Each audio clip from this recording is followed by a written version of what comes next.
हिरवा निसर्गः भवतीने जीवन सफर करा मस्तीने मन सरगम छेडा रे जीवनाचे गीत गारे धुंद भारे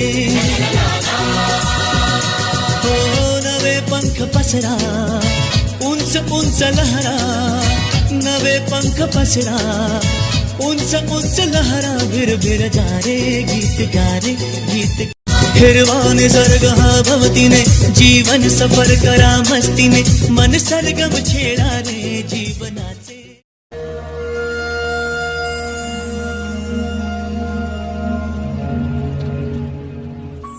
विश्व के आश्चर्यों में से एक है प्राकृतिक ठोस चट्टानों में से अत्यंत सुंदर कलात्मक भवन निर्माण और शिल्प साधना। मानव द्वारा सृजित प्राकृतिक चट्टानों में दस्तकारी और वास्तुशिल्प के अनुपम उदाहरण महाराष्ट्र में एलोरा की गुफाओं में मिलते हैं। ये सबसे प्राचीन गुफा मंदिर दक्षिण के पश्चिमी भाग में है, जहां और भी अनेकों गुफा मंदिर हैं। वेरूळ, जो अब एलोरा के नाम से जाना जाता है, महाराष्ट्र के औरंगाबाद शहर से 30 किलोमीटर की दूरी पर है। इन गुफाओं को चरणांद्री पर्वत श्रृंखला में खुदाई कर लंबवत बसाल्ट चट्टानों से काटकर तराशा गया है। गुफा नंबर 32 के पास ज्वालामुखी उद्भेदनों के चिन्ह रूप जल मार्ग, जिनसे पिघला द्रव्य निकलता था, हम अब भी देख सकते हैं। ये बसाल्ट पत्थर एलोरा के वास्तुशिल्प कला के लिए अति उपयोगी और अनुरूप हैं। इनमें से शिल्पी चट्टानों पर शाश्वत स्मारक बना गए।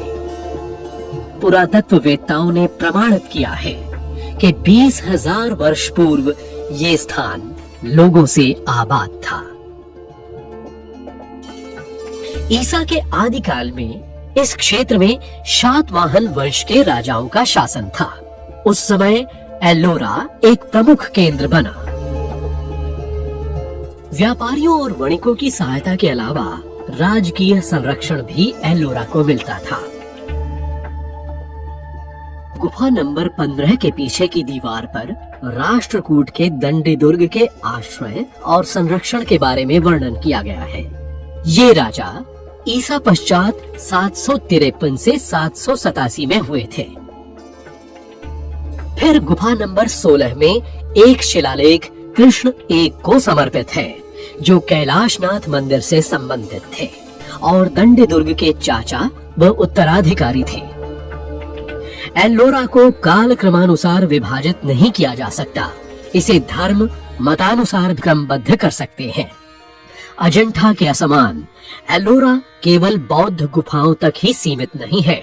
यहाँ हिंदू और जैन मंदिर भी हैं।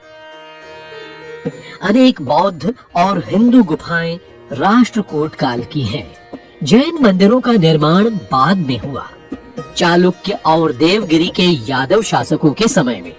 अतः ये धार्मिक संगम का स्थल है। इससे धार्मिक सहिष्णुता और एकता जो भिन्न भिन्न धर्मों के बीच उस समय व्याप्त थी, उसकी जानकारी मिलती है। एलोरा के द्वार विश्व के लिए सदा खुले रहे। ये यात्रियों को, विदेशियों को, जनसाधारण को और राजा महाराजाओं को आकर्षित करता रहा।